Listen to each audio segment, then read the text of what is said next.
بسم الله الرحمن الرحيم. تبارك الذي بيده الملك وهو على كل شيء قدير، الذي خلق الموت والحياة ليبلوكم أيكم أحسن عملا، وهو العزيز الغفور، الذي خلق 7 سماوات طباقا، ما ترى في خلق الرحمن من تفاوت، فارجع البصر هل ترى من فطور، ثم ارجع البصر كرتين ينقلب إليك البصر خاسئا وهو حسير. ولقد زينا السماء الدنيا بمصابيح وجعلناها رجوما للشياطين وأعتدنا لهم عذاب السعير. وللذين كفروا بربهم عذاب جهنم وبئس المصير. إذا ألقوا فيها سمعوا لها شهيقا وهي تفور، تكاد تميز من الغيظ، كلما ألقي فيها فوج سألهم خزنتها ألم يأتكم نذير؟ قالوا بلى قد جاءنا نذير، فكذبنا وقلنا ما نزل الله من شيء إن أنتم إلا في ضلال كبير.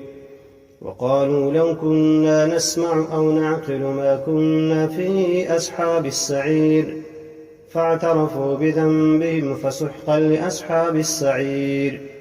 إن الذين يخشون ربهم بالغيب لهم مغفرة وأجر كبير. وأسروا قولكم أو اجهروا به إنه عليم بذات الصدور. ألا يعلم من خلق وهو اللطيف الخبير. والذي جعل لكم الأرض ذلولا فامشوا في مناكبها وكلوا من رزقه وإليه النشور.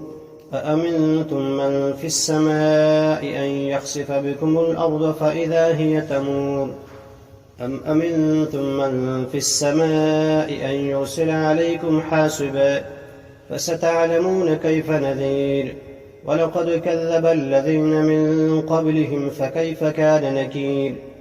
أولم يروا إلى الطير فوقهم صافات ويقبضن ما يمسكهن إلا الرحمن إنه بكل شيء بصير.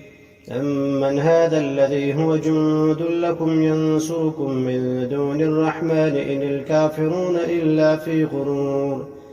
أمن هذا الذي يرزقكم إن أمسك رزقه بل لجوا في عتو ونفور. فمن يمشي مكبا على وجهه أهدى أم من يمشي سويا على صراط مستقيم. قل هو الذي أنشأكم وجعل لكم السمع والأبصار والأفئدة قليلا ما تشكرون.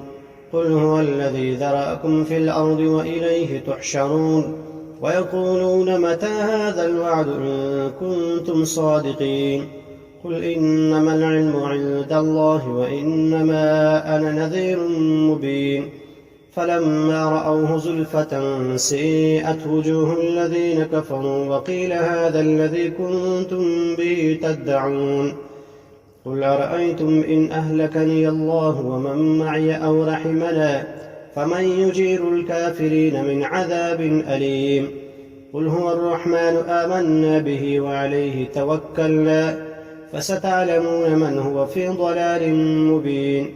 قل أرأيتم إن أصبح ماؤكم غورا فمن يأتيكم بماء معين.